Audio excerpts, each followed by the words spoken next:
Look into my eyes. When you see me on a show, when you see these fans, you know you've got the best in the damn world. This is the Wrestling Matters podcast where we stand up for professional wrestling. Here we fucking go! Well, enough is enough, and it's time for a change! Professional wrestling! This is it! This is us standing up! Yes! Yes! Yes! Yes! Yes! Yes! That's 13-14!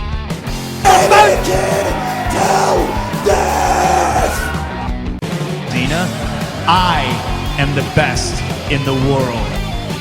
Cause that's the bottom line! Cause Stone Cold Simpson!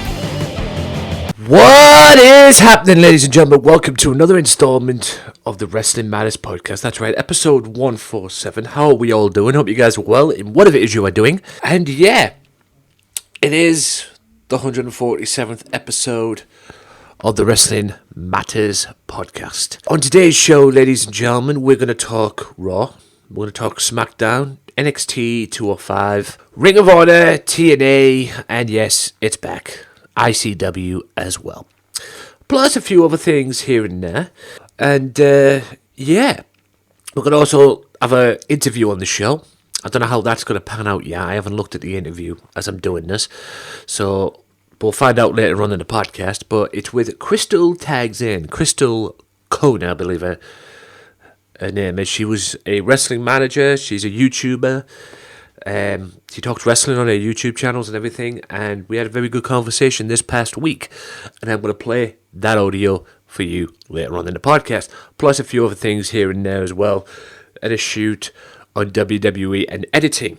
Anyway, shout out to all my partners, RFW TV, OSW TV, RFPW, Raging Falcon, OSW TV, and the list goes on and on. You know who you are. You can listen to this podcast on the Wrestling Matters channel, which is AJW Wrestling Matters on YouTube. Go and check it out. Also, you can check it out on SoundCloud and download it for free. Just look up Wrestling Matters Podcast. Also on Radio Big World as well. Look them up on SoundCloud too. And you can also check this out on the Swerve Talk Network. That's right. S&M Show Podcast is coming on. It has Max Wrestling, Sunday Segway, Offshoot Radio. The list goes on and on.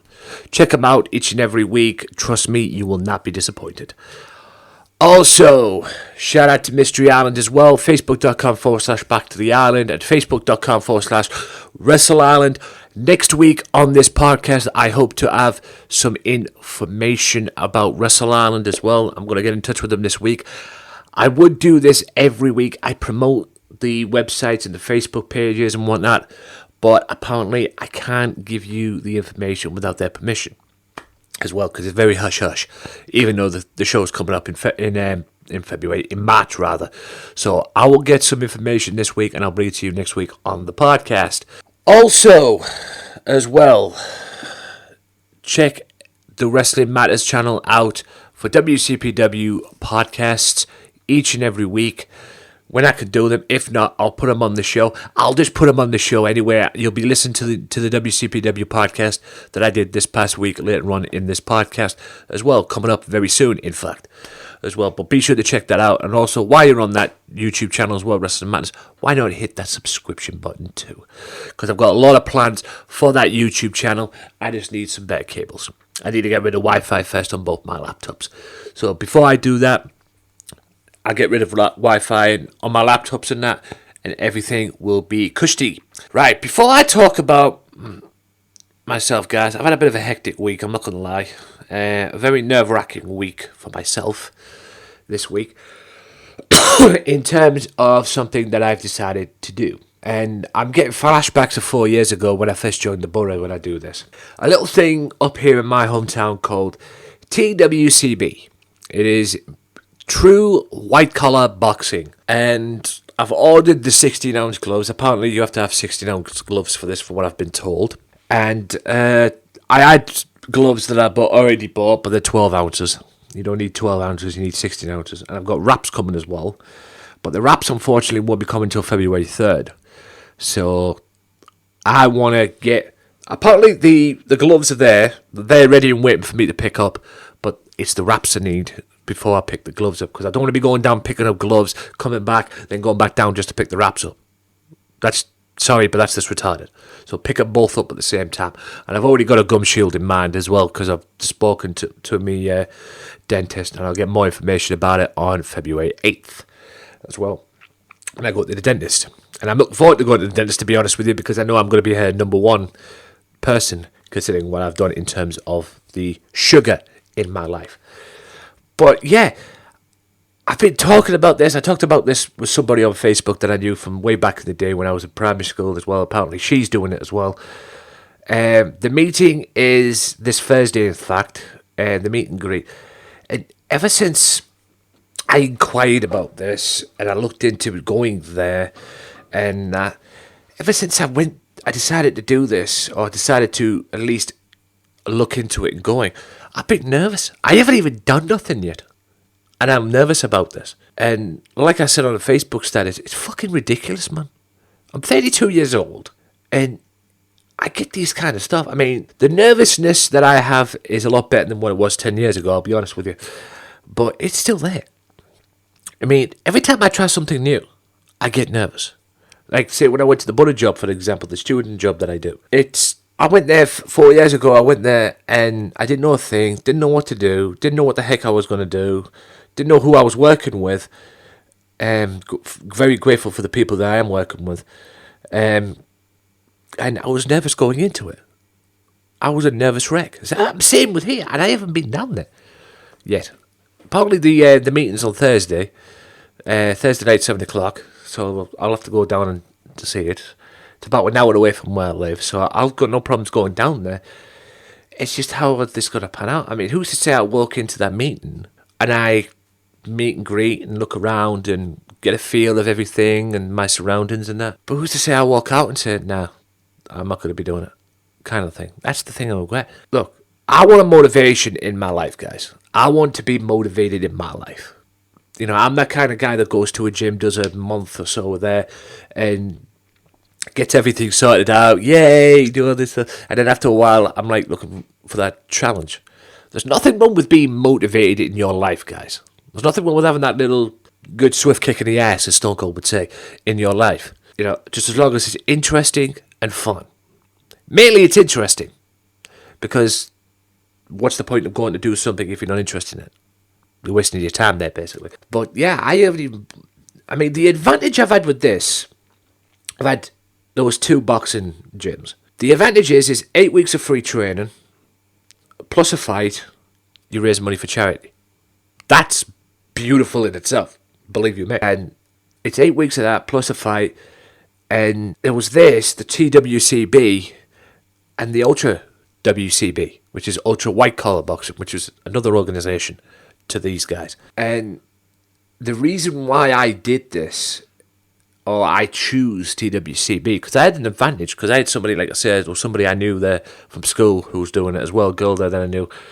And I was picking their brains out about it over Facebook and asking her and this and that of whether or not it should go. And then I emailed the owner or the runner of it, and I spoke to him on Facebook during the group, and he said, just come down to the meeting.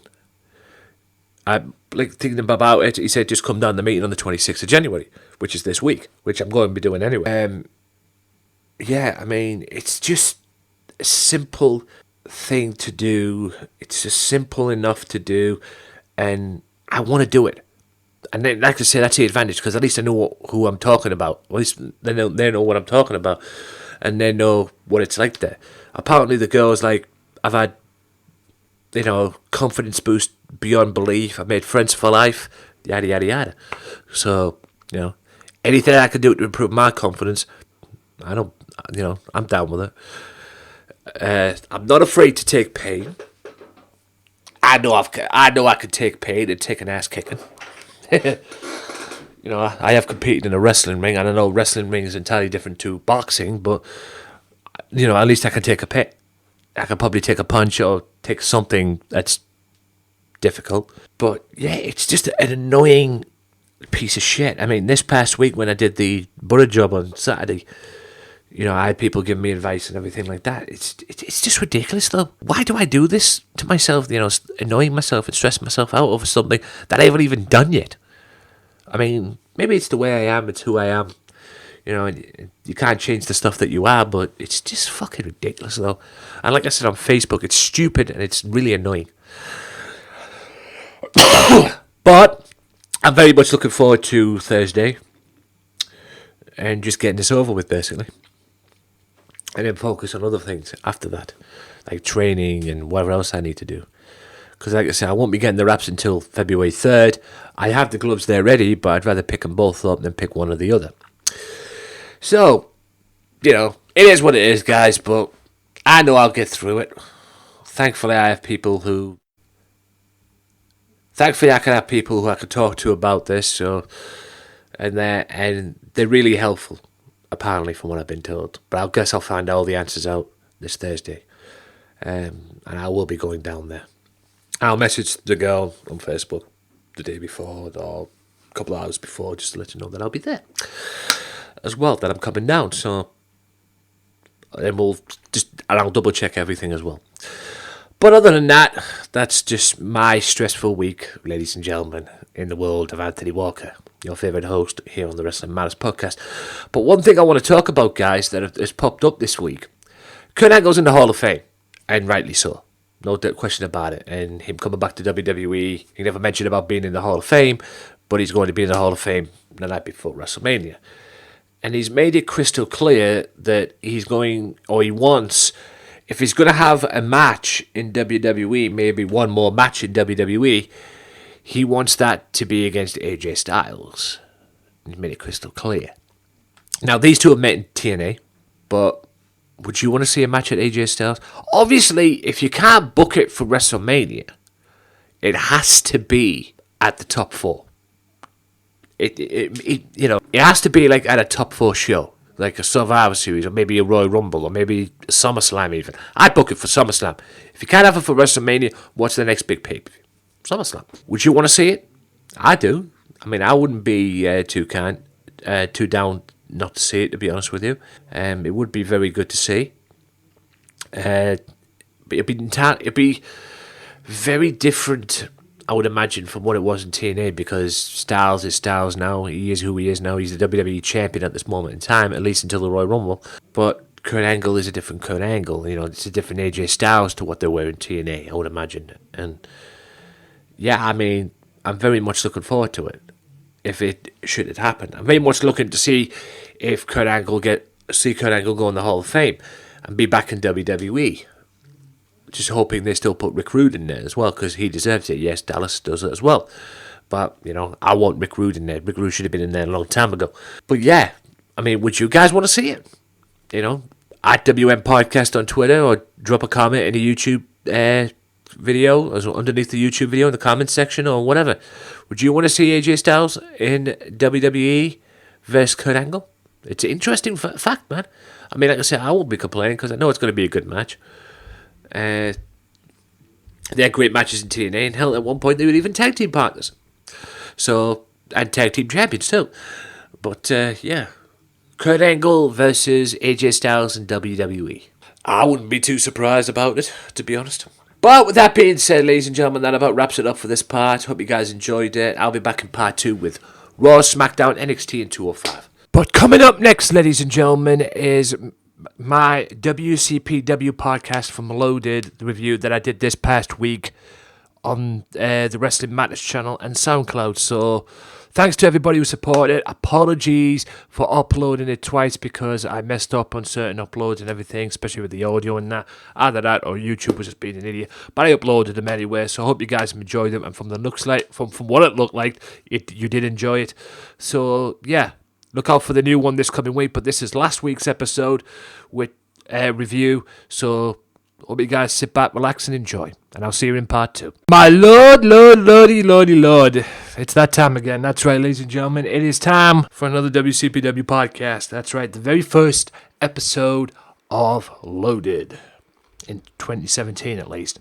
Was on this Monday. I think WCPW now has gone back to Mondays.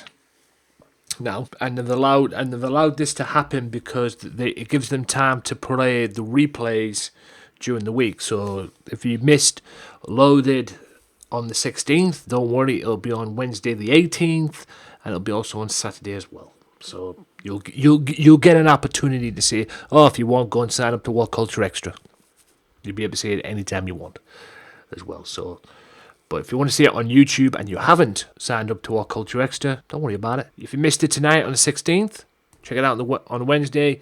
Check it out on a Saturday, because it is worth a watch, ladies and gents. What Culture Extra, What Culture Loaded, WCPW Loaded, kicked off with Drew Galloway looking for Will Ospreay, because at Lights Out, WCPW Lights Out, Will Ospreay stole his title.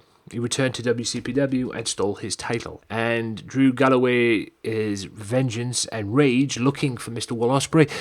Did not go quite according to plan, because he got attacked by the Swords of Essex, and he got left laying with a pipe from Will Ospreay. But you can rest assured this ain't over. Ospreay then comes out and explains with the Swords of Essex, explains what happened at Lights Out, and then all hell breaks loose. The tag champions come out, and it ends up being, thanks to Martin Kirby, a mixed tag match involving Ricochet, Tessa Blanchard versus Will Ospreay and Beef Priestley.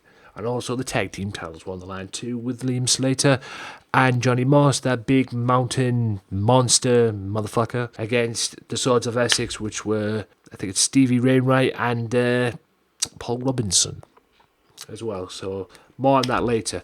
But I want to kick off with Gabriel Kidd. Match-wise, Gabriel Kidd went one-on-one with Zack Sabre Jr. And this was an awesome match to kick off the show.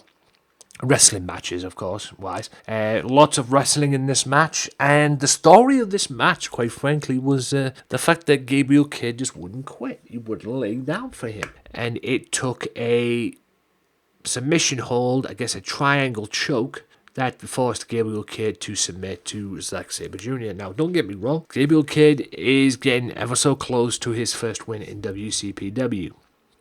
And he put up a hell of a fight. And I'll tell you this right now, sometimes performances can help you in a wrestling match. And if Gabriel Kidd keeps these performances up, he may very well get his wish and get that victory, that long-awaited victory in WCPW that he so desperately needs as well. And yes, Prince Ami was at ringside too. And Zack Sabre Jr. is just Zack Sabre Jr. I mean, this guy just stretched him this whole match. I mean, this guy's incredible to watch in the ring, but his match skills are just amazing when he just stretches you and grabs that body part and just stretches you into the middle of next week, wraps you up like a pretzel. I wouldn't want to be on the receiving end of that, let me tell you. Joe Henry wants his title shot against Drew Galloway, but there was a problem, because Drew Galloway does not have the WCPW title. Will Ospreay does. So Kirby asks Will Ospreay, Joe Henry rather, to go and get the title, bring it back to him, and once he does that, he will get the WCPW championship.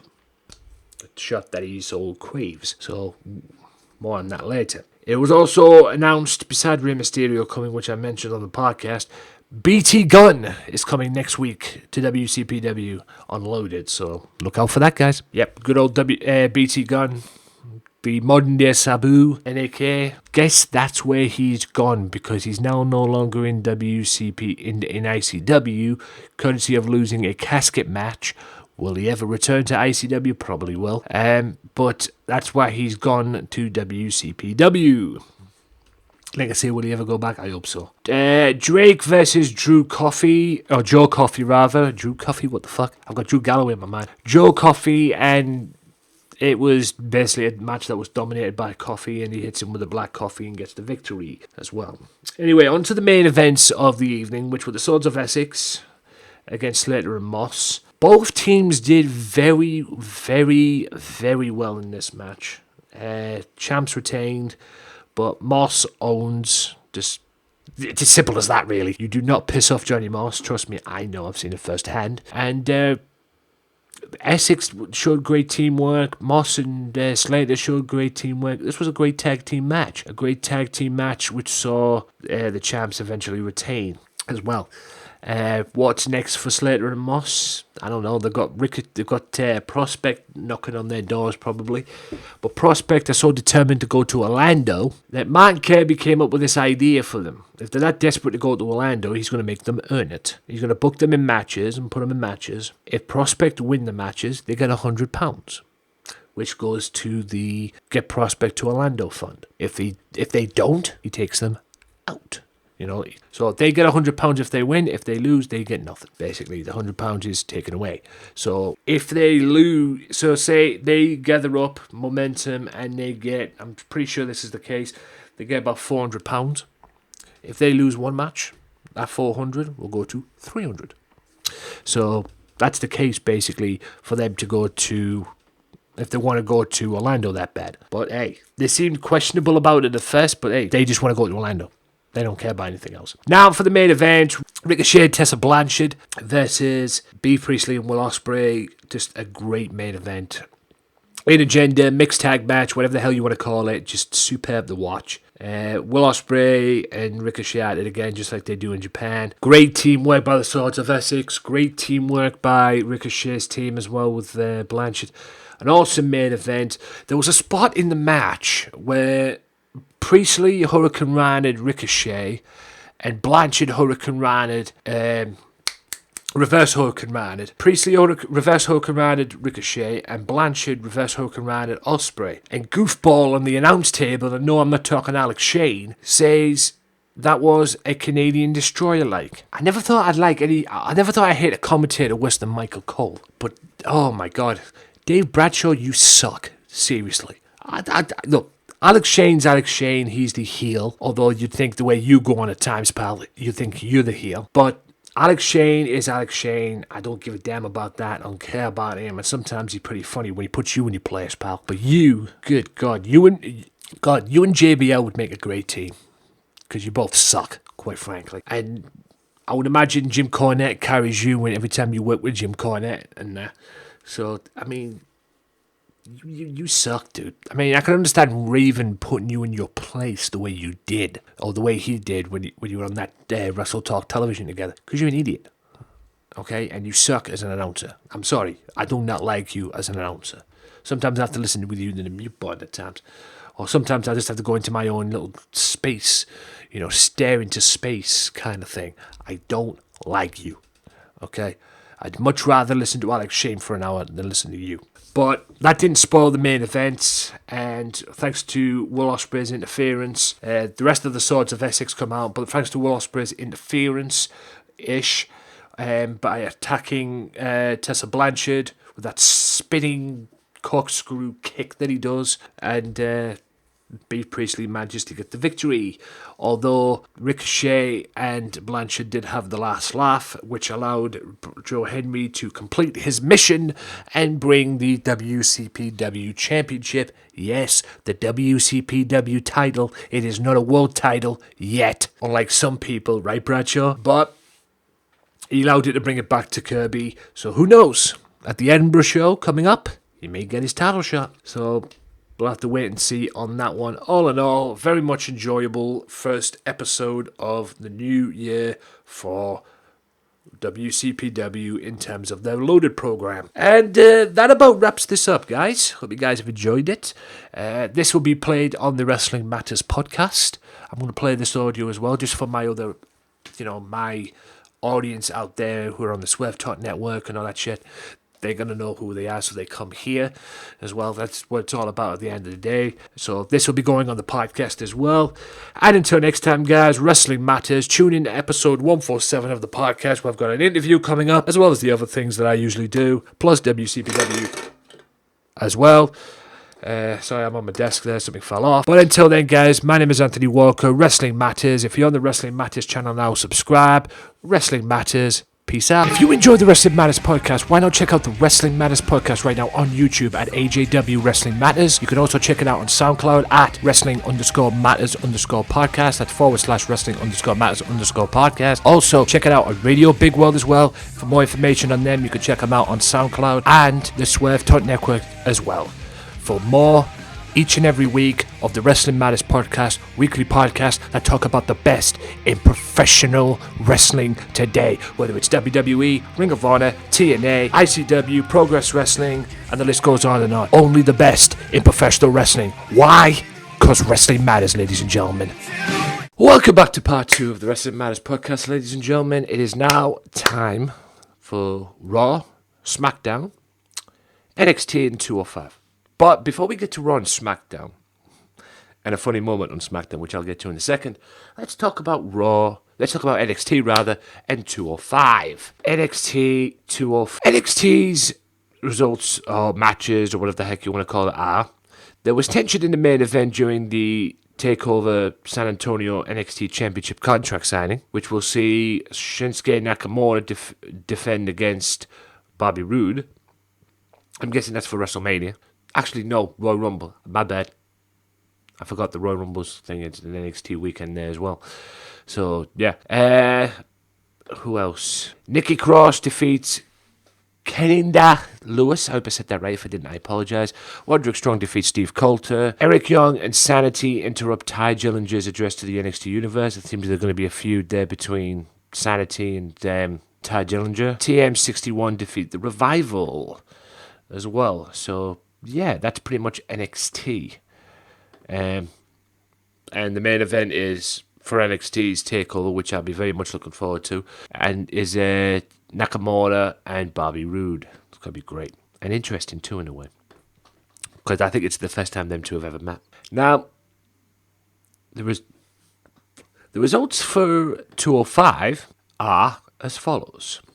Drew Gulak defeats Cedric Alexander. Tony Nese defeats Mustafa Ali. And Jack Gallagher defeats Daivari in an I forfeit match, which I'm guessing is an I quit match. But I'm guessing that's English terms. You know, Jack Gallagher being the gentleman, as he is. Very weird, though. But anyway, but that was the results for 205. I forfeit match, Jesus Christ. Anywho, Raw's results on a week that sees Goldberg return tonight on Raw. It's going to see Goldberg returning to Raw tonight. Raw's Royal Rumble match competitors confront each other, which sees Brock Lesnar basically coming out and destroying everybody. Enzo Amore and Big Cass defeat Rusev and Jinder Mahal. Daivari defeats Lince Dorado. Probably the worst moment of the night. Luke Gallows, Carl Anderson defeat the Raw Tag Team Champions Cesaro and Sheamus via disqualification. I'll get to that in a second. Neville attacks Cruiserweight Champion Rich Swann, and it's been announced that them two will meet at the Royal Rumble for the championship, probably on the pre-show, I'm guessing. $5 says it'll be on the pre-show. Bayley confronted Raw Women's Champion Charlotte Flair after Charlotte gets a little bit personal. Cedric Alexander defeats Brian Kendrick with a little help from Alicia Fox, but Cedric disses Alicia Fox, big time. Big E defeats Titus O'Neil to retain his spot in the Royal Rumble. And WWE Universal and US Champion Jericho and Braun Strowman defeat Seth Rollins, Roman Reigns, and Sami Zayn in a 6-man main event. But I want to get back to the worst moment of that episode. Luke Gallows, Carl Anderson winning by disqualification, despite the fact that they got the pinfall by another referee. But because Sheamus clobbered the referee that got knocked down before the replacement came, the referee who got knocked down got up and waved off the fact that Gallows and Anderson had won the tag team titles. You will hear this later on in the hour, or later on in the show. If not, you'll hear it next week, depending on how it's set out and everything. I'll have to have a look at it. But during the Crystal interview, Crystal's spot on with these two. And I hate to say it because I like me some Gallows and Anderson, but these two are becoming a fucking joke on Raw. And it sucks. They need the tag team titles. They need something and something quick. And it's WWE's fault. I'm not blaming Gallows and Anderson. It's WWE's fault. Creative. Fucking hell, that's an oxymoron. We talk about that a lot in this show. But creative is a pain in the ass. It really is a pain in the ass. I'm fucking sick of it. And who is booking Raw is what I want to know. Because whoever it is deserves to be shot. They should have allowed the Gallows and Anderson thing to happen. But it is what it is. Hopefully they will get a rematch, probably at the Royal Rumble. Or if not tonight on Raw. Because they deserve it. But they took a positive out of it. There's no question about Raw. They took a positive that the fact that they can beat them. So, like I said, I've got nothing against Cesaro and Sheamus as tag team champions. They've actually been pretty good. They need to win the titles, Gallows and Anderson, that is, and do it now. Anyway, that was Raw. Smackdown. Very interesting Smackdown. Shane McMahon makes a major announcement for the Elimination Chamber and orders AJ Styles to defend the WWE Championship in the Elimination Chamber, despite the fact that he hasn't even had his fucking match with John Cena yet at the Royal Rumble. Oh yeah, I am ordering AJ Styles to defend the WWE Championship. Hello, Royal Rumble here. For God's sakes. But then it came to the point where it ended up being, that's if you can get past John Cena. But I'm just thinking, I saw that on Twitter the first time, somebody put a picture of it and tweeted it out on Twitter saying, Shane McMahon forces AJ Styles to defend the championship. Dude, he hasn't even got past the freaking Royal Rumble yet. He has to get past John Cena first to defend the title in the Elimination Chamber. Anyway, AJ got into a match with The Miz after that little confrontation, which ended in a no contest because Cena got involved. Nikki Bella and Natalya get into it at the merchandise stand. They get into a fight because Nikki was basically throwing all the merchandise from Natalya was throwing all the merchandise from Nikki in the trash. Dean Ambrose defeats Randy Orton, which sees the explosion of the new Wyatt family and a match announced for next week, this coming Tuesday, which is Luke Harper one-on-one with Randy Orton. Could that be the implosion of Randy Orton as a Wyatt? A lot of rumours are coming around about that, about Eric Rowan coming back too, but could that be the end of Orton as a Wyatt family member? We'll see. Lawler's back on SmackDown this time and hosts the King's Court with special guest Dolph Ziggler, which gets out of hand because Ziggler brings up the heart attack that Lawler had in 2012, and Lawler points out that Lawler actually blames Ziggler for it, and then Lawler goes, "How does it feel that you will always be a loser," kind of thing, and everything. Basically insults Dolph, and then Dolph kicks him in the heart. Literally kicks him in the heart. And then you hear JBL on the announce table saying, "What the hell was that?" He throws his announce things down, his headset down, comes out, and as you see it, and as you see him trying to get into the ring, he falls on his ass as he's coming in. He didn't come out cleanly, he falls on his ass, which was the funniest fucking thing ever. Obviously, it wasn't funny to WWE because on their YouTube channel, they edit the thing out. Speaking of editing it out, by the way, SmackDown Women's Champion Alexa Bliss defeats Becky Lynch in the Steel Cage match with a little help from the returning Mickie James. I'll finish that off in a second. But this editing thing with WWE, it is a piss take.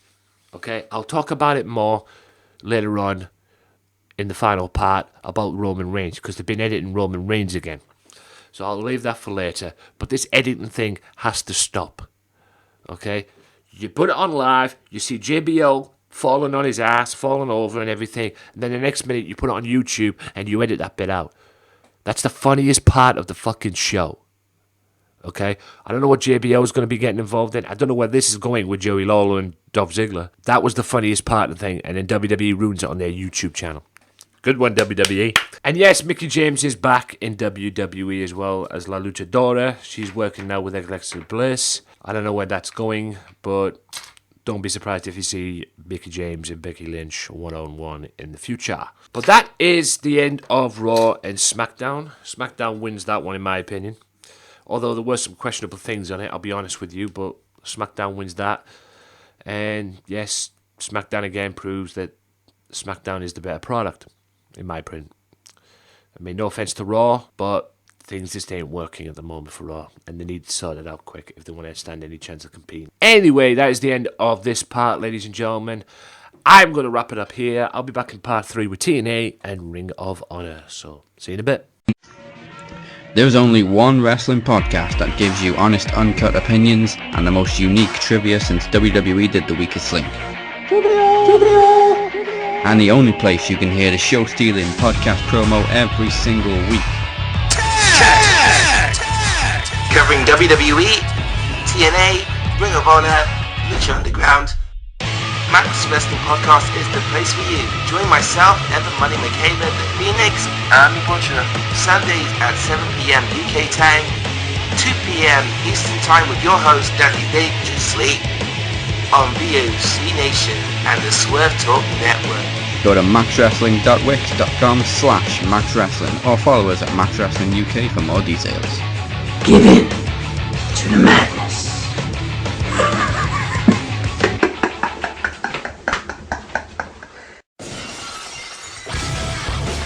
Be sure to listen to the Sunday Segway Wrestling Podcast. What? Every Sunday with Kinny Killer and the Galdem Sugar Shubs. Yes! Yes!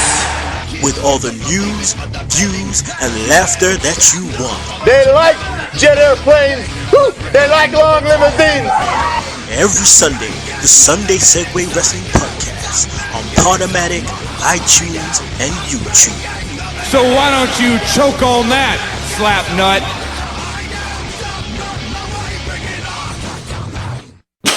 Welcome back to part 3 of the Wrestling Matters podcast, ladies and gentlemen. It is me, the HEAD, back with you. And now we're going to do Ring of Honor and TNA. We're going to do it in this part. Ring of Honor and TNA in this part. And then in part 4, we'll do ICW. Part 2, you've seen NXT, 205, Smackdown and Raw. This will be part 3. ICW will be part 4. And then we'll put the Crystal interview as well. So we'll get all this up and running now. And you know what? Let's start with Ring of Honor first, because Ring of Honor was actually good this week. The Rebellion. Caprice Coleman, Kenny King, and Rep Titus. Basically, Caprice Coleman and the All Night Express defeated Donovan Dijak, or faced Donovan Dijak, Lio Rush, and Jay White, which I believe saw... Donovan Dijak, Lio Rush, and Jay White defeat the Rebellion. But the Rebellion did a sneak attack after the match. A little promo saying that the TV champion is coming to Ring of Honor and all that. A little promo thing with their thing. The next match was Cody Rhodes and Steve Corino, which saw a very weird thing, to be honest with you. Very weird. Involving this, because it seemed that after months and months and months, Steve Corino joined Kevin Sullivan, BJ Whitmer and his group and fought Cody Rhodes. But Cody, just like a final battle, kicked him in the legs, between the legs, and got the victory. And then Jay Lethal came out to prevent anything else happening. But I will say this, after the match, you never saw it on Ring of Honor television, but if you were there at the event itself, the tapings, you would know that was Steve Corino's goodbye. Because now he's no longer in Ring of Honor. He's in WWE NXT. And Cody, obviously, the Ring of Honor television main event was an epic match between Jay Lethal and one Jushin Liger.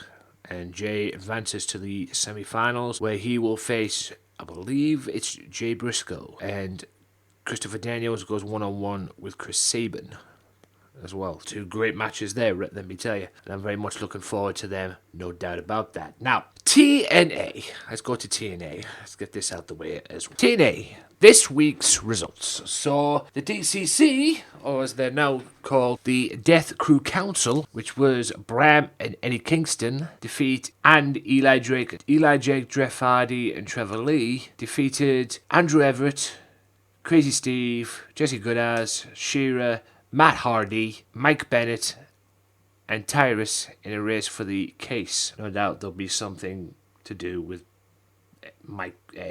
There'll be something to do with Jeff Hardy there. Brooke defeated Donna in a return. Aaron Rex and Rockstar Spud defeated Robbie E and Swoggle. And as cleared out, guys, last week, I said it in the spoilers, and it's true. It has happened. Drew Galloway defeated Moose in round 3 to be the new TNA Grand Champion.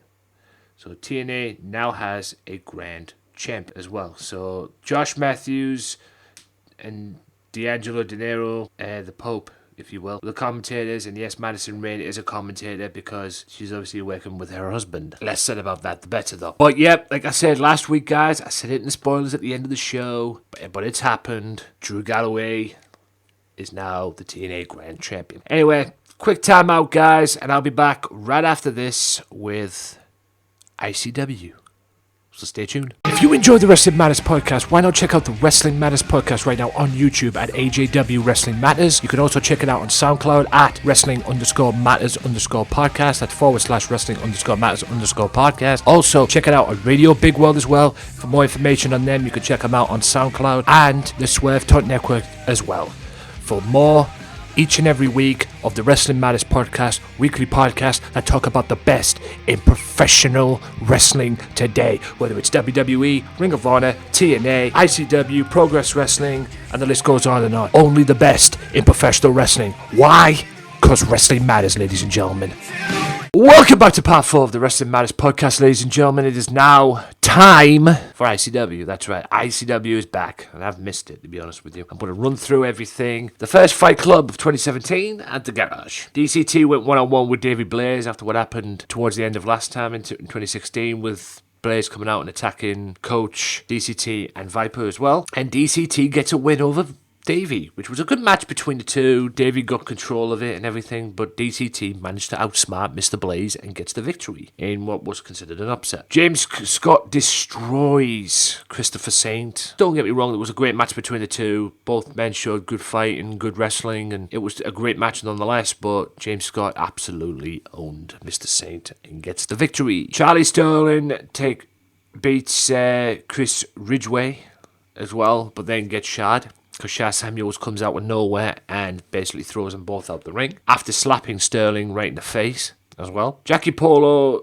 loses to Instant Reese, and Instant Reese, Wild Boar, and Mike Bird were going to attack Polo and take him out of action like they did to Mark Coffey, but Joe Coffey saves the day, and because of what happened, next week on the Fight Club, it's going to be Joe Coffey versus Wild Boar, and the tag team titles will be on the line at the Square Go as well. So the tag titles will be on the line at the Square Go. It'll be Polo Promotions defending against Wild Boar and Mike Bird, or Boar and Bird as they're known. And in a match that saw Joe Hendry go one-on-one with Lionheart, with the loser getting number 1 spot in the Square Go. Lionheart will be number 1 because Joe Hendry gave Lionheart a taste of his own medicine. He manages to roll him up, and as he rolls him up, he hooks the tights, Joe Hendry that is, and gets the victory. Little taste of Lionheart's own medicine, biting him in the tushy, if you will. Also, it seems ICW have their own Hall of Fame, the ICW Hall of Fame, and the gorgeous Carmel Jacob will be in there as well. I love him. I actually like Carmel. Got a soft spot for Carmel. She's known as the Pipe Bomb Princess, and Pipe Bomb meaning tell it like it is, and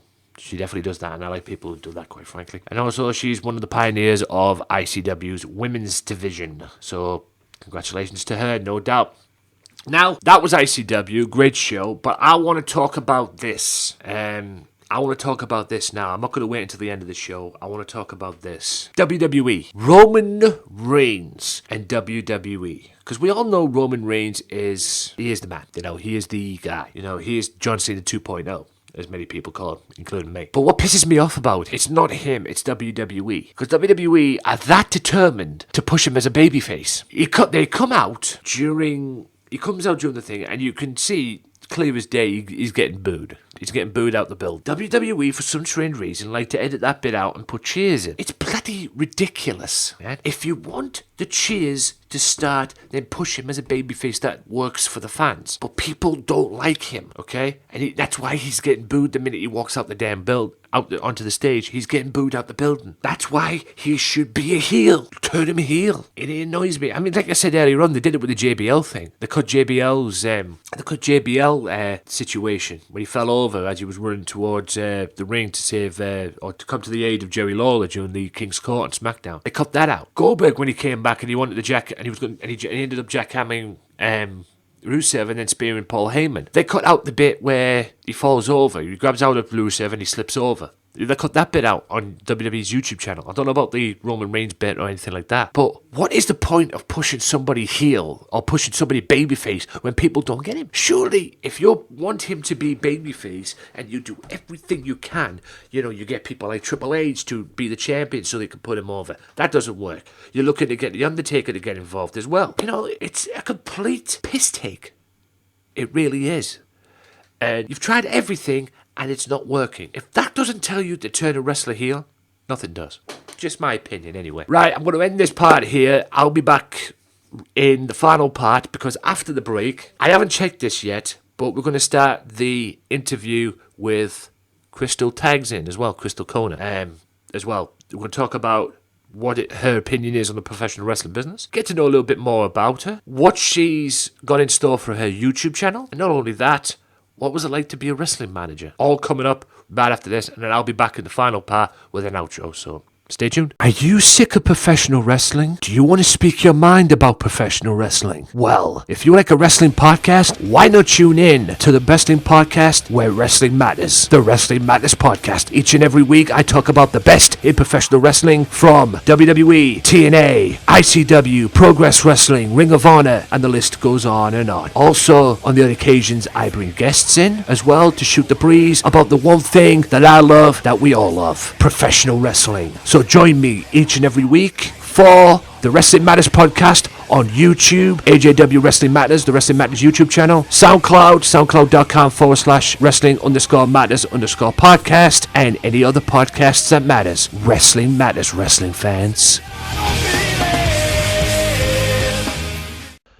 Hello everyone, this is Anthony Walker for the Wrestling Matters Podcast on behalf of the Wrestling Matters Podcast, and the following interview that you're listening to right now is for the Wrestling Matters Podcast episode 147, and you will be listening to this in parts or in its entirety, where we'll see how things go, because I've got a very special guest this week, someone who knows a bit about the wrestling business, somebody who expresses her opinions on her YouTube channel, and somebody who is very, very opinionated, at least from what I've seen on her streams. She is known as Crystal from Crystal Tags In. Say what's up, Crystal. Hey, everybody. Guess this is her tagging in on this stream. Yes, I'm tagging in. Still drinking my coffee, though. I'm drinking my Coke, you're all right. Not the sugary Coke, the zero sugar, no. Yeah, I'm on a diet, well, a sugary diet now. Trying to get the sugar bits out of my stuff and everything like that. It's not easy, but I'll get there. And yeah, this is going to be an introduction interview, and hopefully when the time is right and certain connections don't cock up and everything, and certain internet issues like Skype, for example, don't mess up, we can get her back on the show and have some real fun and talk about Raw and Smackdown each and every week like I do anyway. So, yeah, Crystal, welcome to the podcast. Thank you for doing this interview. And, yeah, tell us a bit about yourself. I know a little bit here and there, but what made you want to do... First of all, let's tell my fans a bit about yourself. Oh, goodness. Who is this Crystal Tags In? Well, basically, it started off as me just wanting to give people wrestling news from the smaller companies in the industry. Everyone always talked about WWE and Ring of Honor, and, you know, there are so many great little companies out there that I just wanted to spread awareness. So that's what it started off as, and then, oh boy, it kind of spiraled into me doing little opinion pieces and pissing people off, and not necessarily giving industry secrets, but just telling people how it really is there. And I've gotten in trouble with some of the veterans because they want to keep that secret, and I just can't do that. That's fair enough. Honesty is the best policy, and if they can't take it, that's their problem.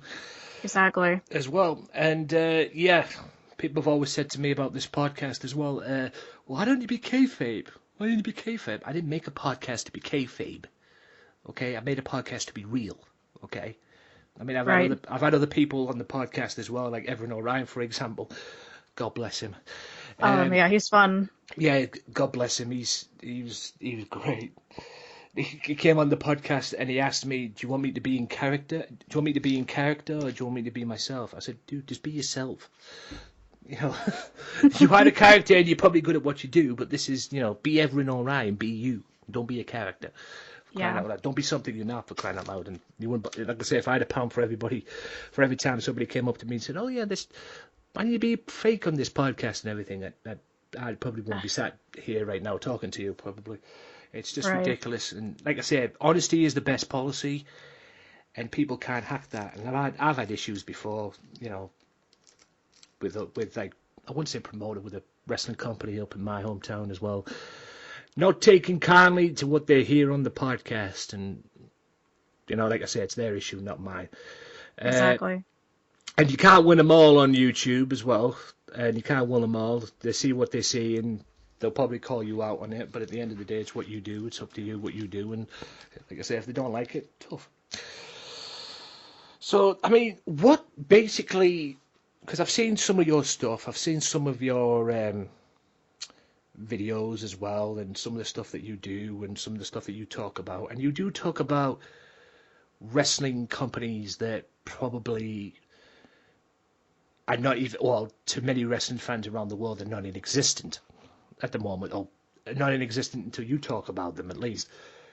I mean, what type of companies are they in terms of the indies? Because they are indie promotions, if you can call them that, but what type of stuff do they put on, and what shows do they put on, and who goes there and whatnot? Oh gosh, well, there's such a wide variety in Texas. I mean, you can have someone as small as Wrecking Ball Wrestling that just gives people a platform to train and get used to doing shows, and then pushes them to like a bigger company. And then you have somewhere like VIP Wrestling that always has somebody interesting coming, like Jake the Snake Roberts, or Andy Dalton frequents there, you know, the War Machine. So there's a wide variety around here. I try to talk about them all when I can. You've just started doing live streams on your, well, probably not like 24/7 live streams, maybe on the odd occasion as well. How did you find that on your channel? Because obviously it was about wrestling, or various other topics as well, but mainly about wrestling. How did you find that? You know, I really liked it, except people, they were kind of scared to be on my show, so they kind of dropped out last minute, and it was a frustrating thing for me because I do have people trying to sabotage my channel every time I put stuff up. And so that's why I haven't posted in a while, is because I was clearing up some copyright strikes that weren't even valid, and they reported me for no reason. So you can see companies and wrestlers that really want to shut you up. They do a lot. Yeah. But it's like, I'm very opinionated and I'm very honest. I don't mind doing kayfabe, but at the same time, I have a love for wrestling that I want it to be the best kind of industry possible and the healthiest for the people in it and outside of it. So I don't tolerate bullshit. I don't tolerate lying. I don't tolerate ripping people off. And a lot of the companies just, they want to keep that kind of hush-hush, and I'm kind of not willing to do that. I'm very opinionated, and I will give my opinion whether they like it or not. Yeah, it kind of reminds me of a promoter I work with. I mean, don't get me wrong, I don't hate the guy that I'm talking about. I don't hate the guy. If he was here today, or if I walked past him in the street, I'd probably talk to him. Still, but, you know, he doesn't like the truth. Either that or he doesn't like competition. He thinks he runs the ship. He thinks he runs my hometown. You know, if he had the opportunity, he'd probably go for mayor of Middlesbrough. But if he had the opportunity. But I don't think he understands. I mean, granted, it's all about him. It's his company. He can do what he wants. I get that. Mm-hmm. But there's like, I mean, it's like with the podcast as well. I'm not in this podcast to compete with anybody. I mean, if people want to jump on, if we want to work together, then fine, let's do it. But I don't think he gets that for his company. Because I've had this like visions and shit of what basically could go, of what he can do for a company if he was allowed to do it and not so stuck up. You know, like say he could work with a company and maybe put on a show together or something. You never know, he might get some good things in return. I mean, don't get me wrong, he's got good connections from what I'm seeing, but there's just so much more he can do with that company as well. And even though he's had some female wrestlers on there, he doesn't have a female division, which quite frankly sucks for him anyway.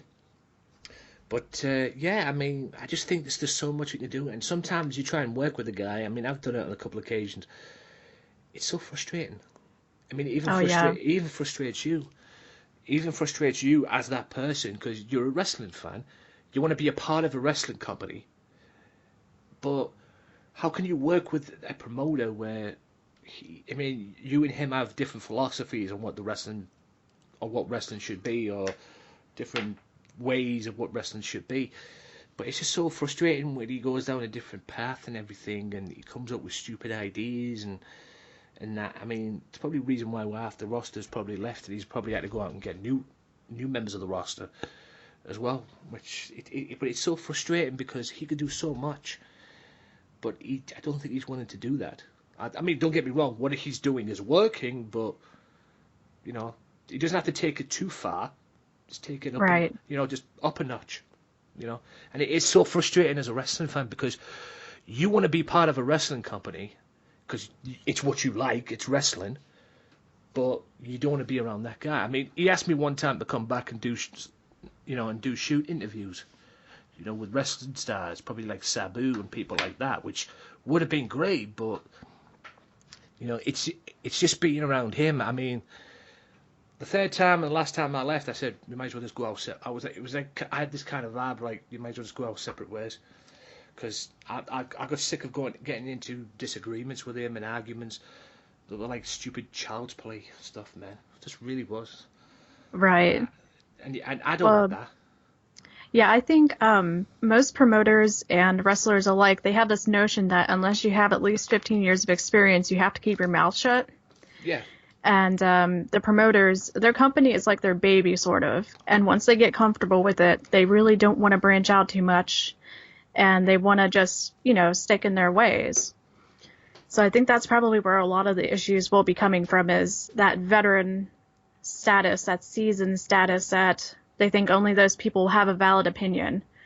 And it's like they want you to separate being a wrestling fan from being a performer. And I know several people that have an issue with doing that, because when you grew up with it like I did, you can't really separate the two.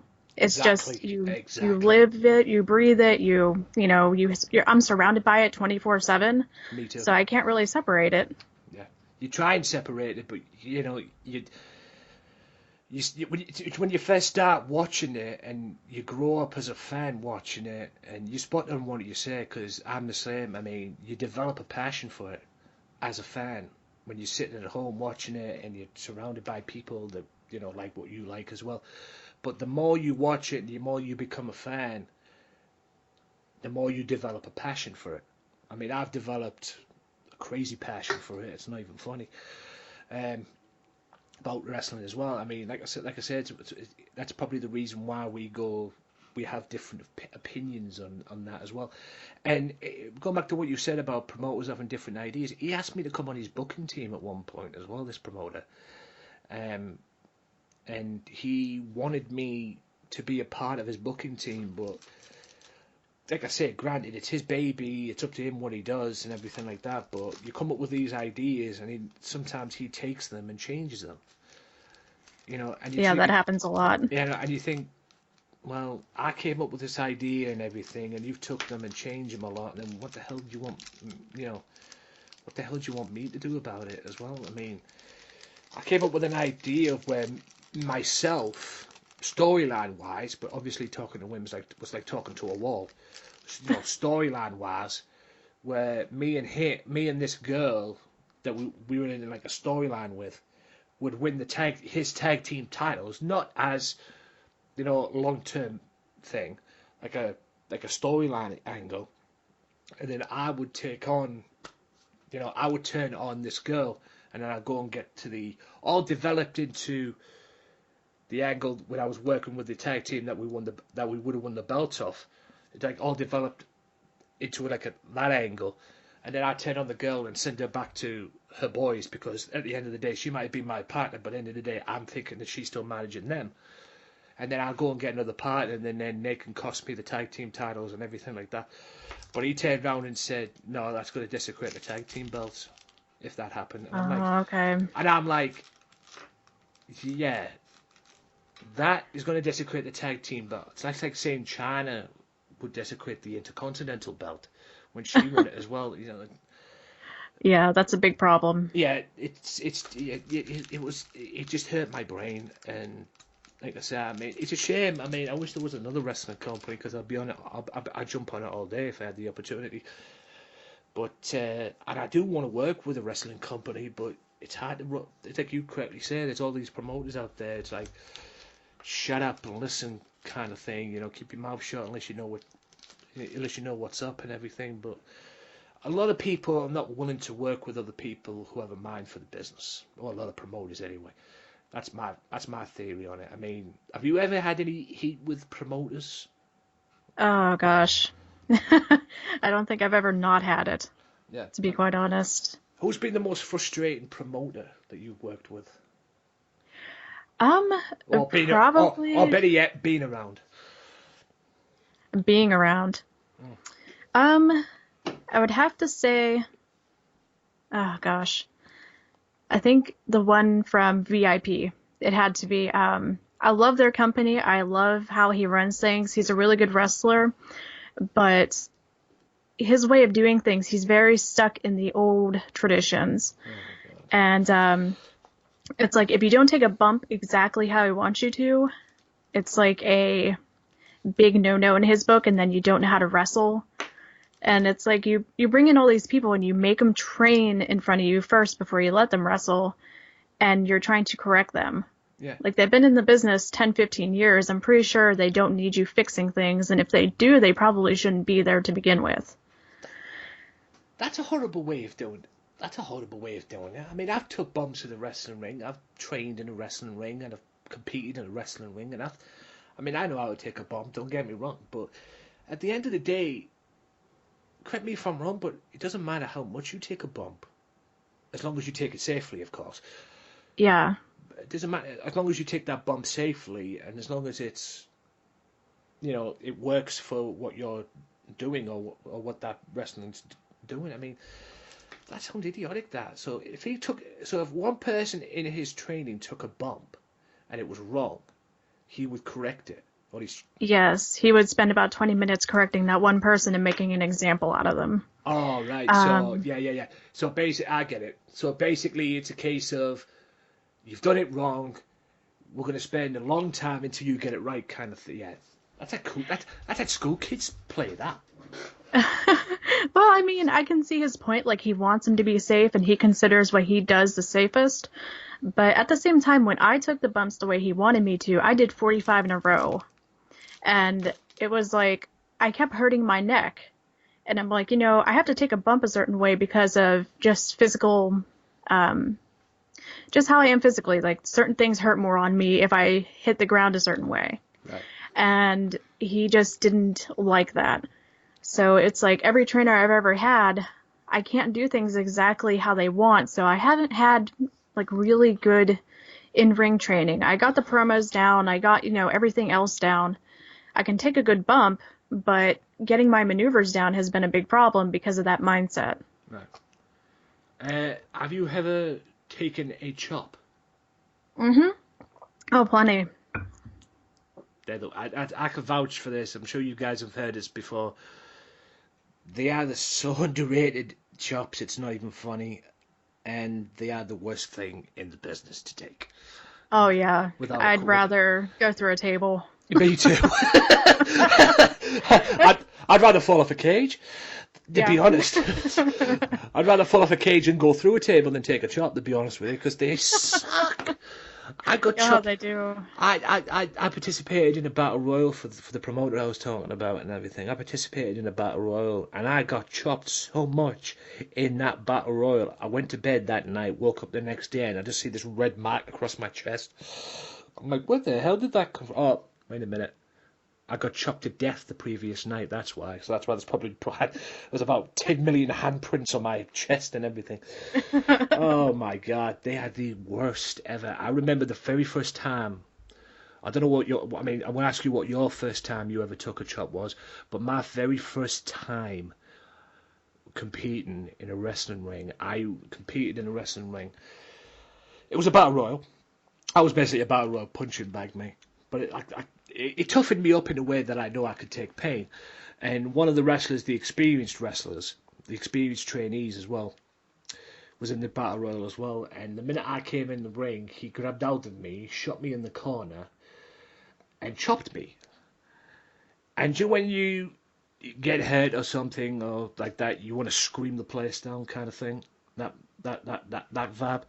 Well, he chopped me, and I was screaming the place down, except the crowd didn't hear it, because it was like pent up inside of me, and I was like. And I just like fell to the canvas before, and I was like, oh my God. And all that frustration that I had in me, that pent up frustration, was me wanting to scream and let it out. But as it was coming up, I was like, no, you're not coming out. I was like on the floor. It sucked. But my philosophy on wrestling was do it to me properly or don't do it at all. Exactly. I may have regretted that at that point, to be honest, saying that at that point. But like I said, do it to me properly, don't do it at all. Because I mean, what was your time when you first took? What happened to you when you first took a chop in wrestling? Oh gosh, it was about 4 years ago at Wrecking Ball is where I started down here. Right. So I was at the Battle Royal, and it wasn't even in the ring. It was actually before we even got up there, and they were like trying to test me to see like if I was actually a tough person and whatnot. And I was like, okay, you know what, just chop me. Because it was like, I had the training, but I never had a chop before, because no one would ever chop a woman, because they were afraid of sexual abuse up the ass. And I was just like, you know what, I'm not going to sue you. If anything, if you do it well, I'm going to like you more. Exactly. Same exact thing with me. It was like, oh yeah, you know, do it. I'm like, just do it. You know, get it over with. I'll take the heat and I'll take the pain and everything. Just do it and get it over with, kind of thing. That was exactly the same with me as well. Anyway, yeah. Continue. All right, so yeah, I was wearing a dress, and it was like the most awkward thing for everyone to watch. And it was the crappiest chop ever. I mean, it kind of stung, but it was like he half-assed it. Yeah. And that brings me to another point. When people are working with me, they do things, they hold back way too much. And either one, it looks bad, or two, I actually get hurt because they're trying to pull their punches too much and they screw up. Yeah. I've had that done to me before as well. Yeah. When I was in that Royal Rumble, that Battle Royal in my hometown, just outside my hometown in Bellingham, we went to do the show up there, and I did an angle that night, which is actually on YouTube. I'm sure you guys have heard me talk about this as well and all that, and I did it on the Ruthless Aggression podcast as well. I participated in that Battle Royal that night, and like I said, it's every man for himself, and one of the wrestlers came up and grabbed out of me, you know, grabbed my arms and held me back, which was basically like a free open way to get chopped or get punched or whatever it is. And one of the wrestlers grabbed out of me and he was going to chop me. But he didn't touch me. He chopped me, but he was like, it didn't touch me. It was like a soft one. Like, you know, it wasn't like a really 100-mile-an-hour hard chop. It was like a soft one. And I'm holding, the guy, I've got a wrestler holding me back, and I'm like, dude, just chop me already. For crying out loud, just fucking chop me. And he didn't do it. And then I called him out I talked to him about it backstage. I said, dude, why didn't you chop me? He said, oh, the crowd didn't see it. I'm like, dude, they wouldn't have saw it, but they would have damn sure heard it. Yeah. Duh. Yeah, no, I was like frustrated. I'm like, dude, just chop the hell out of me for crying out loud. I was like, oh no, the crowd wouldn't have seen it. I'm like, fuck the crowd. They would have heard it. Yeah, then they would have saw it. Exactly. I mean, they would have heard it, and they would have saw me probably fall to the freaking ground. Oh my God. I was like, I literally just hurt my brain that night. I mean, that was just more stupidity. I mean, the guy was actually a promoter himself. He had his own company. But I'm like, dude, just chop the hell out of me. Like I say, do it to me properly or don't do it at all. Kind of philosophy. Oh my God. Yeah, I swear, sometimes I get more migraines not from the noise at the shows, not from taking bumps, but from the stupidity of people just half-assing shit. Exactly. And it's like, I'm sitting there trying not to say anything, and I'm like shaking, like, oh my gosh, I'm going to have a migraine later. Like, a stupid person. Yeah, I had a migraine when I went home that night after that. I'm like, God almighty. I'm like, just chop the hell out of me. I'm like I said, do it to me properly or don't do it at all. I mean, people like worry. I mean, when we used to set up matches. Have you ever like training matches when you were training, like 5, maybe 10-minute matches with somebody? They put you together with somebody. I used to say to people when we were discussing our matches and everything, which might have been the craziest idea ever, I used to say to them, dude, if you're going to get me like an armbar or something, don't do it half-ass. Wrench that fucking thing, wrench the, get it to the point where my arms like could, come out my socket or some shit, just really put some oomph behind it and all that. And they would see it in the ring, and it'd probably look good to them in the ring, but it was painful to me. But it was like saying, that's the kind of thing. I wanted to make it at least look, believable. If that's the word. Try and make it at least look believable. Because it's not believable if you just got somebody in like an arm bar or an arm wrench, and you're standing there holding him and everything, like you've got to move on him, and, you're just like looking around thinking, this is not working. This is like half-ass and all that. You want to like really wrench the thing and put it on, really wrench it on. And that's what I would say to people as well. In your training sessions, have you ever worked with somebody that's in training as well? Because the bunch of people I used to train with, they used to bring the best out of me. I never used to have hardly had a problem with them because I used to enjoy working with them, actually. Have you ever had somebody that you have worked with 1 week and then came back the next week and thought, nah, I'm not working with them, do one, kind of thing? Oh, man, yeah. There were actually a couple of people like that because I managed a lot. And it's like 1 week they'd be like really cooperative and they'd be fun to work with, and if I slapped them real hard, which is what I got to do a lot, which was really fun, they would be like, yeah, that was a really good slap. And I'm like, dude, chill. Like, don't get so excited. But then the next week they were like having a broomstick up their ass. And they're like, why'd you hit me like that? Because you told me to. Exactly. Yeah. They forget the fact that you've actually said, oh yeah, it was great and everything. And then next week they're like, why did you hit me like that? Duh, yeah. You told them to. Hello. Yeah, like you told me to, and I made the kids in the front cry. I mean, that's my job. Yeah, hello. That's heel wrestler. Yeah. That's what I'm about. I still don't know why they make me do that, but I piss people off very easily, apparently. Well, that's your job. If you're a heel, that's what it's about. That's what makes you piss people off. As long as you don't allow them to grab hold of you or anything like that. No. Then you might be in a little bit in a bother. You mentioned that you have been a manager, and I've actually come across that a few times, following you on Twitter and following you on your YouTube channel as well, coming across it and seeing various clips and hell, not just various clips, you talking about it as well, and pictures as well.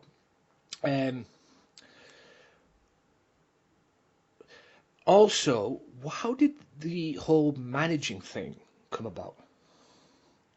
Oh man, well, I took tickets and I sold t-shirts and I set up the ring for about 3 years. And then my friend Steven, who trained me, he wasn't really anybody famous or special or anything like that, so nobody would even know who he was. Right. He decided one night at Steel City Pro to be like, hey, Crystal, do you want to fill in for, I forget what her name was. It's like Tina or something, some weird fucking name. And, because he knew I liked managing and I had been training a little bit. So this lady didn't show up. It was 5 minutes till these guys had to go on. So I had to like run out there, learn the match in 5 minutes, learn the characters in 5 minutes, and know like how to take it home and what to do. And my God, I was so freaking scared. Like, I didn't know what to do because there was like a snowstorm going on and nobody was there. And, I just kind of got thrown into it. It wasn't like I never wanted to be it, though, because I never wanted to be like Hulk Hogan, or I never wanted to be, Jimmy Snuka, God bless him. I wanted to be the Jim Cornette or the Paul Bearer. That's what I wanted to be. And that's still what I want to be. So that's pretty much how I got thrown into it, literally. Like, someone didn't show up again. and they were sick of her no-showing, so I got stuck with a tag team. Did they find you to be a success as a manager? With what they let me do, yes. I didn't get to manage often, but when I did, it was a whole heck of a lot of fun. Did you prefer to be a manager, or did you prefer to be, that wrestler? A manager. I still prefer managing, even after the in-ring training I've gotten. I like being outside the ring, because like I said, I am a wrestling fan, and I'm a manager, so it's like, what better seat is there to have than one right up front and you get to fuck with people? It's true. It is. Yeah, I've been off it, but I would prefer. I mean, if I had the opportunity to manage, I like to think I know a bit about the business and all that, and know what I'm talking about now. But I would imagine it would be a lot of fun to manage and everything.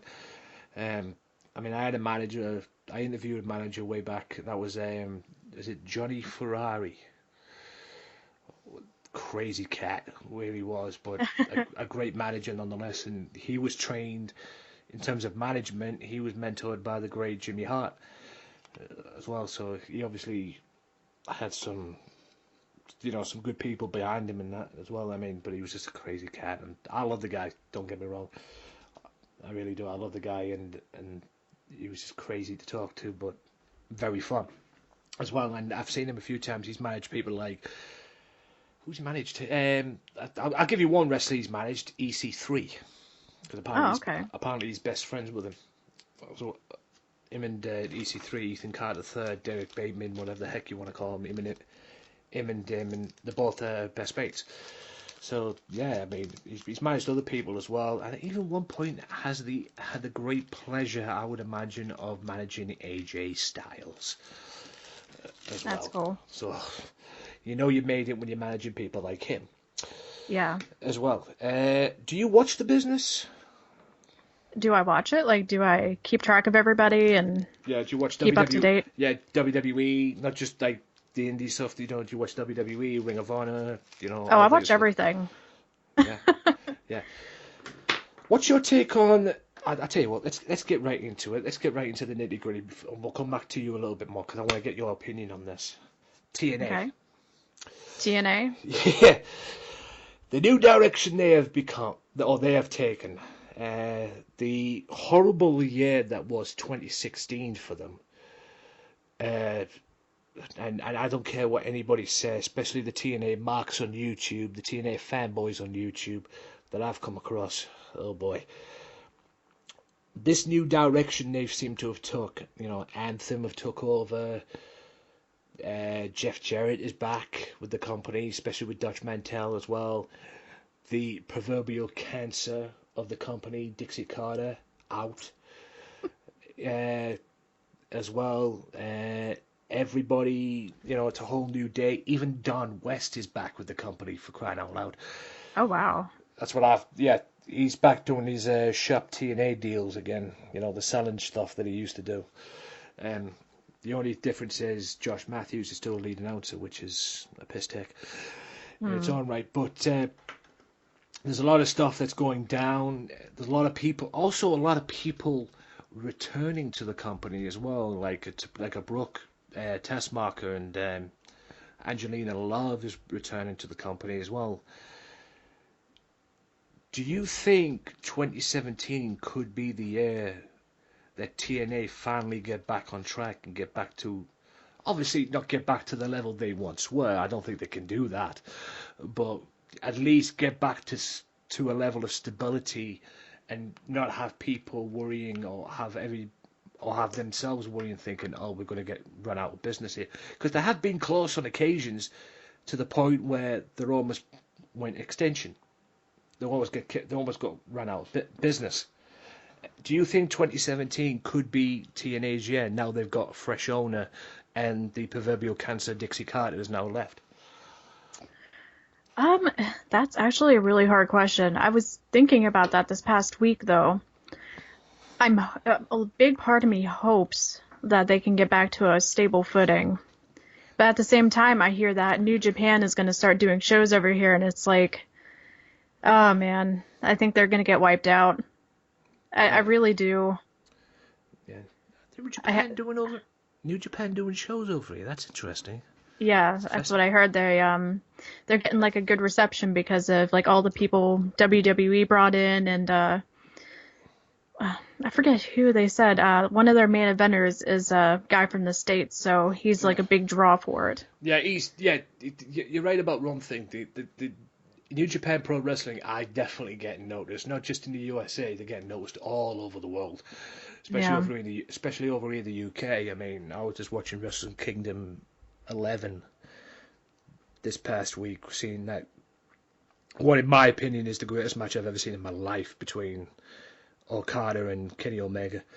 Yeah. Oh, jeepers creepers! If you haven't seen that, guys, go and watch it. Oh my god, it's excellent. Very well done. Very well executed. If any of you students out there want a study tape, that's a match to put on it. Yeah. Holy moly, that's how you do a match, ladies and gentlemen. Just beat the piss out of each other, and they exactly do that. And I think Okada felt the effects of it after the match. You could probably tell. Oh, definitely. What do you think? I mean, New Japan's still kicking around. I mean, that big show was only like once a year. The Wrestle Kingdom. It's only like once a year in January, and that's New Japan's WrestleMania, you could say. But New Japan are also working with Ring of Honor as well. That's why people like Adam Cole are in the Bullet Club as well. What's your take with Ring of Honor as a company as well? Because they've lost a lot of people too. I mean, one example, Steve Corino is no longer with the company. He's now training at NXT. Right. So what's your take on that? I mean, how could they bounce back? Because they're on the verge. I mean, like I say, like you talk about New Japan getting noticed and that, they're starting to get noticed quite a big deal as well. Right. Well, I know NXT is starting to gobble up all the good superstars for the most part. I mean, I call them superstars because that's what I grew up with. If you want to call them wrestlers, fine. But I think more companies need to start growing their own talent at their companies. Stop being so damn picky about every single person you bring in. I think that if you teach somebody from the ground up what your company is about, just like they do at NXT, then you're going to have a better roster. Yeah. Great point on what you say, but they haven't really done that on most people. No. Yes, they have done it on a few people. Even the guys they've brought in as well. They've said, hey, you're going to NXT, you're going to work your way up to the thing and develop them a little bit more than they already know, but develop them in the way of a WWE. I mean, I can take you one example as well. Apollo Crews. God bless him. I mean, this guy was a big hit on the indie circuit, and then he brought him in. They brought him into NXT, developed him the way they did and everything, and now it seems that he can get a break on SmackDown, or in the main roster, but now he's on SmackDown, and, looks like there's going to be a feud with him and Dolph Ziggler and that, but that's the fail in that part as well. But when you bring people like, say, Finn Balor in, who's had that much experience, massive hit over in Japan as well, founder of the Bullet Club, despite what you think, the guy who created the Bullet Club in the first place. He's been brought up and, he's been kicking butt as well until his injury. Yeah. Poor bastard. But the amazing thing about me is why didn't AJ Styles? I mean, all right, don't get me wrong, AJ Styles is phenomenal, and he probably doesn't need all that, NXT as well. But when they signed AJ Styles, I thought he would have went to NXT. Granted, he probably doesn't need it, but normally, from what I've been growing up, I mean, I don't know what your take is on this, but from what I've come to know when it comes to NXT, when you go to WWE, you go to NXT first, and then work your way up, and then prove yourself, and then go to the main roster. That's what the call-up's about. Obviously, I'm not saying that AJ Styles didn't need that, because he doesn't, quite frankly. But you'd see AJ Styles go to the main roster, but then you see people like Samoa Joe come in and he goes straight to NXT. Do you think they should have went that route with Samoa Joe and people like that as well? Or do you think it was the right idea to bring Samoa Joe in for NXT? You know, I actually like him on NXT because he's very good at helping people get better in the ring and outside of it. Yeah. So I think he's like a very good positive influence over there. AJ Styles is... I kind of wanted him on NXT because when you go to WWE, it is a completely different animal from anything he's ever done. Right. Regardless of what people want to think, they have their way of doing things, and if you don't do it their way, you're not going to survive. So I think he should have been on it just to get the culture like under his belt. Honestly, I really could care less how many years you have prior to WWE. I don't care where you wrestled before. You need to prove that you're good for that kind of atmosphere. Otherwise, I really don't care what you've done before. Why should I pay attention to you there if you're not going to put in the work to do well there? Yeah. I mean, don't get me wrong. Like I say, AJ's phenomenal. I mean, he is. He's just the man, no matter what. I mean, he owned SmackDown. He's came in and done his thing, and like I say, he's had the best year of any wrestler, superstar, WWE, sports entertainer, whatever the heck you want to call it, in WWE's history, quite frankly, because he debuted at last year's Royal Rumble against the WWE champion. So, that was a nice surprise. Yeah, he ends the year as WWE champion. This is going back to Raw. This is what frustrates me about Monday Night Raw and WWE. Raw is still 3 hours. That's the one thing that's frustrating about it. As well, because it sounds like from what I've got since the brand split, and I'm going to get your thing on the brand split itself in a second, but since this brand split and this debate about whether Raw should just drop to 2 hours or stays 3 hours, or people like it as 3 hours and all that, what pisses me off about it is it's since the brand split itself and Raw staying 3 hours, it seems that they've used like the same wrestler, like a Roman Reigns, for example, maybe a Roman Reigns versus Kevin Owens, but yet they use him for one spot on the card on Raw, and then they still use them in the main event. Kind of thing. They just like say, oh yeah, we'll drop it here, and then use that to build towards the main event. Do you think that's too much? Or too much of Roman or anything like that? I mean, do you think that's one of the main problems of the 3 hour Raw? I think so. He's not a bad worker, but I don't connect with his character at all, and I think a lot of people don't. So trying to put him everywhere they possibly can just to know he's there still, because he doesn't do anything memorable in my eyes to get remembered unless they throw him in your face. That's pretty much the only use I see for that. It's not really building up anything, because by the end of the night, I still don't give a shit. I care more about the tag team division right now, and it's not even that good. Oh. So, yeah, I'm sorry. I love those guys to death, but they keep doing the same stuff over and over and over, and as much as I can watch a match over and over, I'm sick of what they're doing. I'm not entertained. It's actually funny you mentioned the tag team division, or lack thereof, as the case has become. It's actually funny you mentioned the tag team division. What's your take on the direction of one Carl Anderson and Luke Gallows? Oh boy. Because I could go back for this. Like I was going to say, I could go for what happened on Raw yesterday. And like I said, we're not blaming Luke Gallows or Carl Anderson. It's obviously WWE booking. But what's your take on the direction Luke Gallows and Carl Anderson have become? Oh my God, This is going to be great. Okay. Just to say to both of you, I do not hate you. I do not disrespect you at all, but you are a joke. You're an absolute joke. Yeah. Oh boy. I mean, all the love to Sheamus in the world, but he is making you look really, really bad.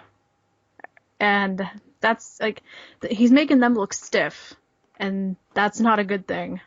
Because as much as I like him, he thinks too much, and he's very stiff in the ring sometimes, and he's making them look like they don't know what they're doing. Yeah. Did you see Raw this past week? I did. Oh my God. That was so dumb.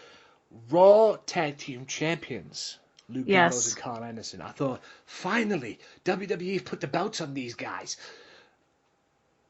And then it's that screwy finish, that thing. And it's this like, and I'm sat in bed watching. I even watched it the next day to see, wait a minute, did that really happen and everything? And I'm like, oh my God, you know, if you were in WWE and an official, right, just, you know, creatively, not that the creative team in WWE is mattering at the moment because they seem to get more stick than anything.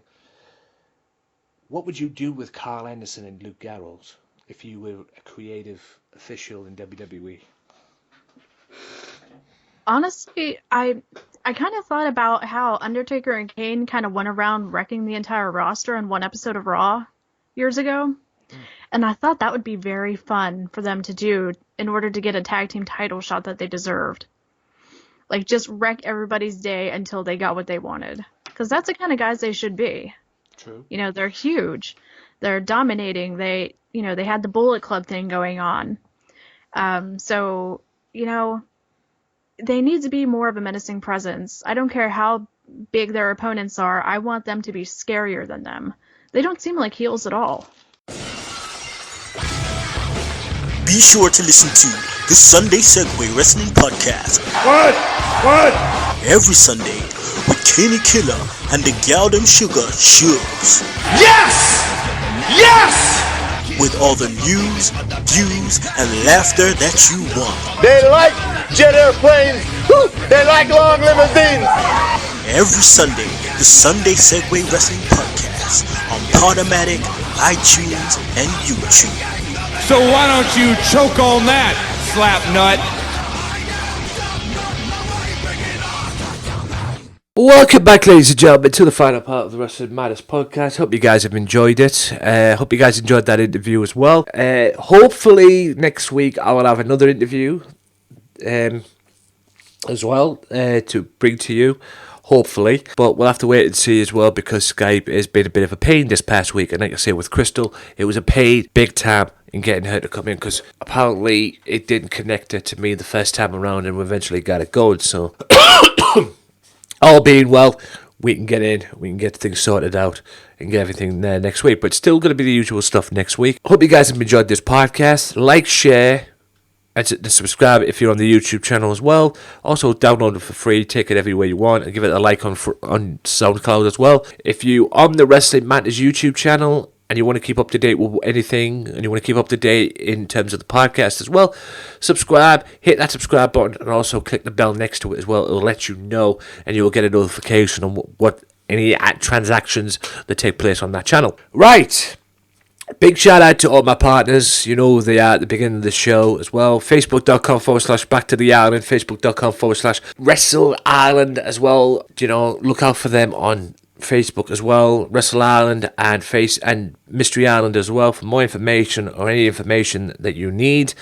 I will bring some more information on Wrestle Island next week on the podcast.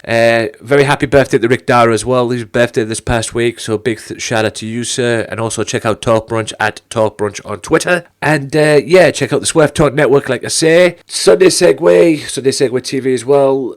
Offshoot Radio, soon to be S&M Show podcast as well. Yes, I'm going to be on that as well, from what it looks like. So yeah, just check everybody out on there. You know who they are, week by week, each and every week. Go and check them out. I will be back next week with Royal Rumble previews and various other things as well to do with the Wrestling Matters, to do with the world of professional wrestling this past week as well. More ICW, more Ring of Honor, hopefully, more TNA, and yeah, just have a great week, guys. I'm going to go and sort this thing out with the boxing and all that stuff, so hopefully I'll be more relaxed. Don't get me wrong, I am relaxed now, but I'll be even more relaxed next week. Because like I say, it's been a stressful, nerve-wracking week for me. Not 100%, but it's been there. But we all get them weeks, don't we? Anyway, enjoy the wrestling this week. Look out for my WCPW podcast this week as well on the Wrestling Matters channel and in SoundCloud. I'll probably air that next week as well. Also, I'm doing a Royal Rumble preview and a Royal Rumble review as well after the Royal Rumble and that. So look out for them as well, only on the Wrestling Matters channel and the SoundCloud as well. I'll more than likely play them on the podcast as well, just for the Swerve Talk Network audience and any other audience that's missing it, even Radio Big World too. So be sure to check all that out. Thank you so much for listening, guys. Like if you're on SoundCloud, like it if you're on YouTube. Check it out on Radio Big World. And until next time, guys, peace out. Well, enough is enough, and it's time for a change. Professional wrestling, this is it. This is us standing up. Yes, yes, yes, yes, yes, yes. That's 13-14.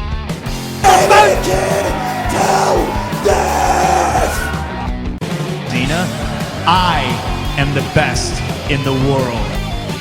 'Cause that's the bottom line. 'Cause Stone Cold said so.